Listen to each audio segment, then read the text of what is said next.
First, never start a land war in Asia. Second, never fight a Sicilian. Third one is never assume Britain is actually going to be a country in 100 years. For all the talk about the UK and Brexit, it's not going to exist. Sure, England, Scotland, and unfortunately Northern Ireland will still be there. But the independent country of Wales will exist, and the world is going to be a much better place. Did you all know that Wales is the biggest slate deposit in the world? If someone could tell me what slate is, that'd be brilliant. Its national plant is also the leek, so there you all learn something today. More on that later. Today I'm going to bring 2 points of clash to this debate. The first one is women's rights and the second one is development. And I'll get on to that later. But first I have some rebuttal that I didn't quite fit in. We heard in the first opposition speech about nuclear weapons. We all know that comrades Corbyn and Sanders will solve this next year when they're both in power in the UK and in America. Even if they don't, the greatest diplomats our world has to offer, Donald Trump, Kim Jong-un and, yes, not Chief of Staff Gerry Adams, will all solve the nuclear problems for all of us. Even if they don't, listen, in 100 years' time the arts block might look nice and we might actually have solved that problem. So I think we actually have hope that we're going to do it. Second point is about losing hope. People are still going to fight against climate change. We all know this. Greta Thunberg and Extinction Rebellion will continue their fight regardless. I know it. Listen, they're always on Nassau Street at like 9 o'clock in the morning when I'm trying to get to my lecture and I've missed the dart and it's not very good. But we all know that they're going to keep fighting and that's all we have to do. If we keep on fighting climate change, it's going to be solved. And since we're all going to keep fighting it, it's going to be fine. Don't worry. On to my first point of clash. No, thanks. First point of clash, women. As the only man in this debate, I'm going to do what we do best, tell women what their problems are and how they're going to solve them.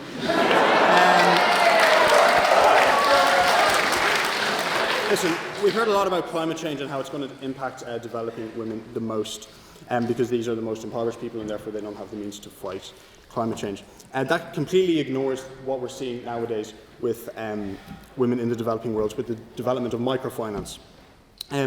Because of capitalism and because of free markets, women are now able to access money in order to build their own businesses and establish their own independent lives for themselves.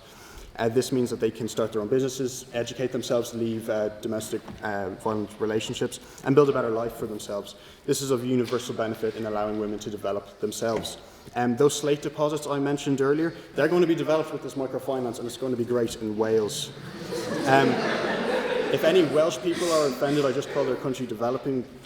You can have my leak. I don't mind.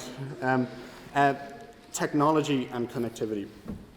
We have to recognise that women's lives are going to be greatly impacted by connectivity and technology going into the world, into the future.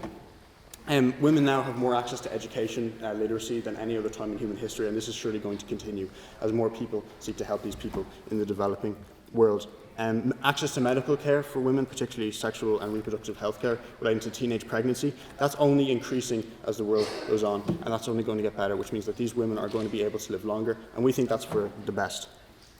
There's also going to be greater societal awareness about the unique problems that women face, from bullying in the workplace, sexual harassment, and more opportunities for them to expand their economic livelihood, as demonstrated by #MeToo, and also by #Women to Drive in Saudi Arabia, where they're extending their rights because they want to drive and have more access to equality. Speaking of transport, in 100 years' time, the metro might be built. We never know. Bus connects. I don't know. Train to Donegal. Anyone's guess?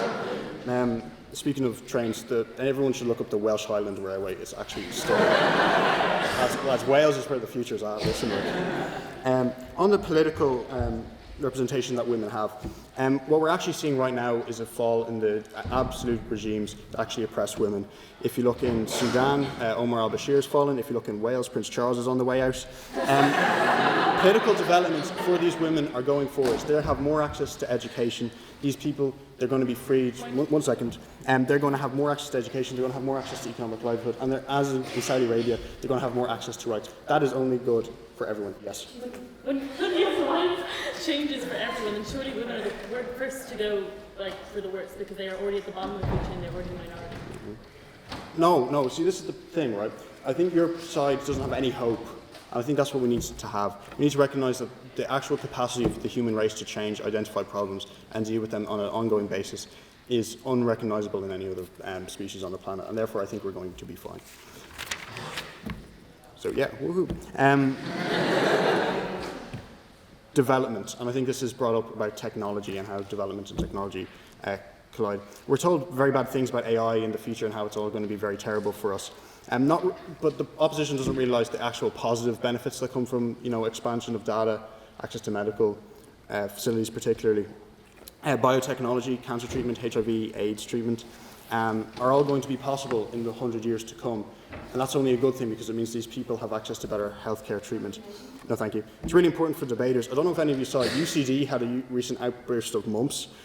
We might get a solution for that, particularly if you're going down to the Cork IV. Might be good to not get infected with mumps, hopefully.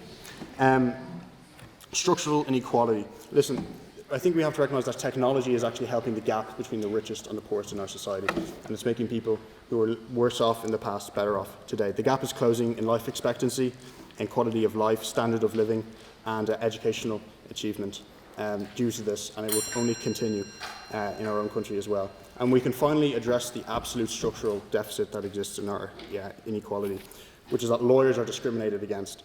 I decided to study law because I thought it was actually going to help me. 2 months in, it's clearly not. All I'm told about is how legal fees are dropping rapidly, and how I'm not going to have any career prospects in the future.